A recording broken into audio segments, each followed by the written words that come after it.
Poliisi y'ebidduka eraze enguudo ezitagenda kuyizibwako bidduka eziyita ku kisaawe ky'Ekkoolo olunaku olw'enkya nga bakoze olunaku lw'abakyala mu nsi yonna. Bino byogeddwa omwogezi w'ekitongole kya poliisi y'oku nguudo Aidah Nakkazi mu lukuŋŋaana lw'ebyokwerinda olutuuziddwa ku kigo kya poliisi Enguudo mu Kampala enkya ya leero. Okusinziira ku Nakkazi, ebidduka ebirina sitiika bye bajja okukkirizibwa okuyita ku luguudo lwa John Babiha nga basula Kololo baweereddwa amagezi okuyita ku luguudo lwa Upper Kololo.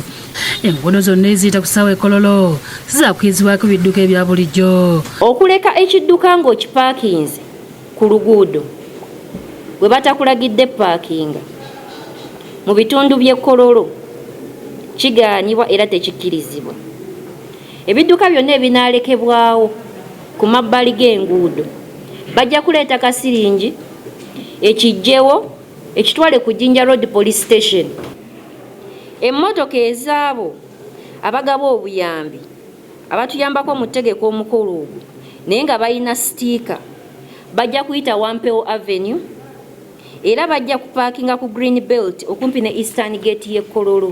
Mu ngeri emu Nakkazi awadde alipoota y'ebidduka ey'omwezi ogwokubiri mwalagidde obungi bw'obubenje obwakolebwa ssaako n'ebidduka ebyakwatibwa. Bushenyi abantu 6 be baafudde mu bitundu bya Soroti, Lugazi, Tororo, Kampala South ne Kampala East.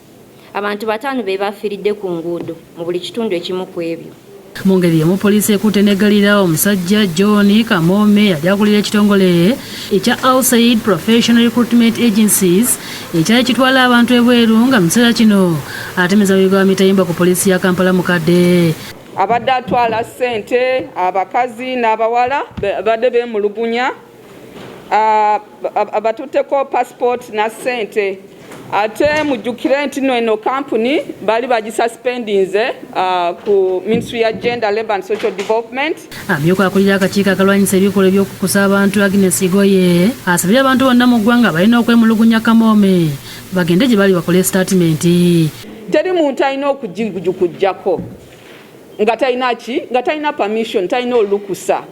Kati boba agency kujjeko oba muntu yenna nga bw'otambula lopa case kubanga eyo case eba nnene kuba. Radio Nango omwogezi wa poliisi mu ggwanga yawadde obubaka bwa ssaabaduumizi wa poliisi Martin Okoth mwasimidde abakyala bali mu bitongole by'okwerinda ng'ebula ssaawa zokka batuuke ku lunaku lw'abakyala olw'ensi yonna.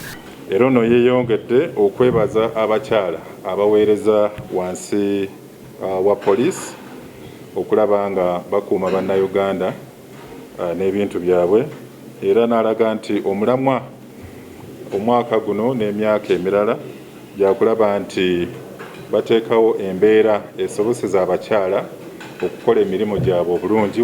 Sulaiman Mutebi yakusakidde eggulire lino.